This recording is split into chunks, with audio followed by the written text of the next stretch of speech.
10 বছরে বগুড়ায় আগুনের ঘটনা বেড়েছে 3 গুণ। শহরের সবচেয়ে বড় বিপণী বিতান নিউ মার্কেট ভয়াবহ আগুনের ঝুঁকিতে। 1.5 বছর আগে ফায়ার সার্ভিসের পক্ষ থেকে অগ্নি নির্বাপনের ব্যবস্থা নিতে নোটিশ দেয়া হলেও নেওয়া হয়নি ব্যবস্থা। সচেতন মহল বলছে, দোকান মালিকরা কার্যকর ব্যবস্থা না নিলে আইনের পথেই হাঁটা উচিত। বগুড়ায় 2024 সালে 773টি অগ্নিকাণ্ডে পুড়েছে অন্তত 12 কোটি টাকার মতো সম্পদ। অথচ 1 দশক আগে আগুনের ঘটনা ছিল 205টি।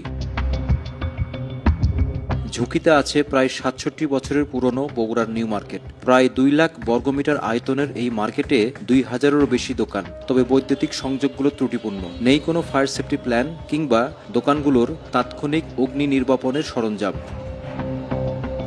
2024 সালে সমস্যা চিহ্নিত করে দোকান মালিকদের নোটিশ দেয় ফায়ার সার্ভিস। অগ্নি নিরাপত্তা ব্যবস্থা নিশ্চিত করতে বলা হয় 30 দিনের মধ্যে, কিন্তু এতদিনেও নেওয়া হয়নি কোনো ব্যবস্থা।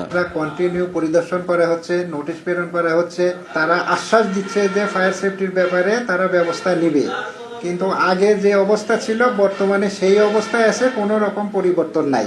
যদিও দোকান মালিকদের দুটি সমিতির নেতারা ফায়ার সার্ভিসের সব শর্ত পূরণে সময় চেয়েছেন। প্রত্যেকটা দোকানে সেফটি একটা ট্যাঙ্কি যেটা স্প্রে যেটা এটা রাখার জন্য আমরা বলে দিয়েছি। কিছু কিছু দোকানে রাখছে, অনেকে হয়তো রাখেনি।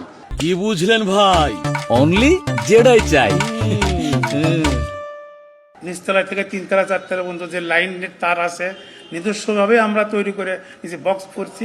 শর্ট সার্কিট থেকে হয়ে দুল থাকে, সঙ্গে সঙ্গে সে পড়ে যাবে। আগুনের ঝুঁকিতে বগুড়ার আরো অনেক ভবন। ভোক্তা অধিকার কর্মীরা বলছেন, এই ব্যাপারে ফায়ার সার্ভিসকে আরো কঠোর হওয়া দরকার। কোনো রকম ইকুইপমেন্ট ব্যবহার করছে না, কোনো রকম আইনকেই তারা তোয়াক্কা করছে না। সো আমার মনে হয় এখন এদের বিরুদ্ধে আইনগত ব্যবস্থা নেওয়ার উপযুক্ত সময়। অগ্নি নির্বাপন ব্যবস্থা দৃঢ় করতে নানা উদ্যোগের কথা বলছে ফায়ার সার্ভিস। আমরা তাদের পরামর্শ দিচ্ছি, ট্রেনিং করানোর কথা আমরা বলছি যে কোনো সময় ডাকলে আমরা প্রশিক্ষণ দেব। আলোচনার মাধ্যমে আমরা যতদূর সম্ভব আমরা অগ্রগতির চেষ্টা করব। ফায়ার সার্ভিসের তথ্য বলছে, 10 বছরের ব্যবধানে বগুড়ায় আগুনের ঘটনা বেড়েছে 3 গুণ আর সম্পদের ক্ষতি 6 গুণেরও বেশি। মোহন আখন্দ, ডিবিসি নিউজ, বগুড়া।